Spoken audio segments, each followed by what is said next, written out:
સ્વામિનારાયણનો હરિભક્ત કોને કહેવાય, સત્સંગી કોને કહેવાય? બહુ સ્પષ્ટતાપૂર્વક લખ્યું છે જજમેન્ટમાં. જજ શ્રીએ ગુજરાત હાઈકોર્ટ નું જજમેન્ટ અને ગુજરાત હાઈકોર્ટના જજમેન્ટને ભારત દેશની સર્વોચ્ચ અદાલત સુપ્રીમ કોર્ટે પણ માન્ય રાખ્યું છે.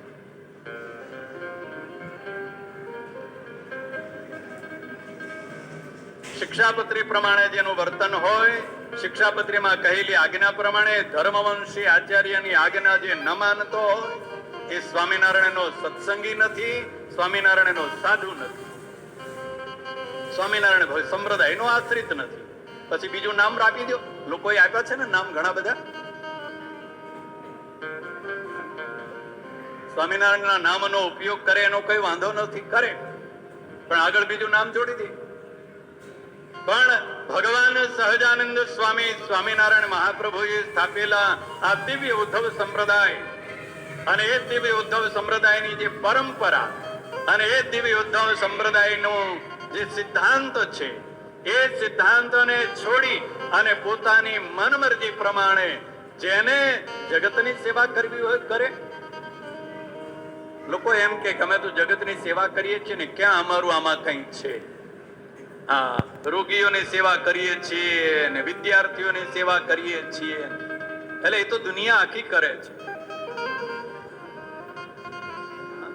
કેટલાક વિદેશોના ધનપતિઓ, ઉદ્યોગપતિઓ અબજો ને કરોડોનું દાન કરી દે છે, પોતાની સમગ્ર સંપત્તિ આવા ગરીબોને આપી દે છે, રોગીઓને આપી દે છે. એ આપે એને સંપ્રદાયને કઈ નિસ્બત નથી, પણ સંપ્રદાયનું નામ વટાવવું, સ્વામિનારાયણ સ્વામિનારાયણનું નામ વટાવવું અને સ્વામિનારાયણ સંપ્રદાયના સિદ્ધાંતો ની અવગણના કરવી એ તો મહાપાપ છે.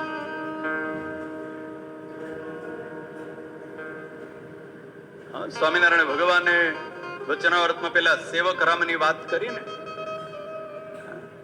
કૃતઘ્ની ઉપયોગ નીલકંઠ વર્ણીનો બધો કર્યો. નીલકંઠ વર્ણીની સાથે જાણે કઈ લેવા દેવા ન હોય એમ અન્નનો દાણો પણ ન આપ્યો. એનું નામ કૃતઘ્ની.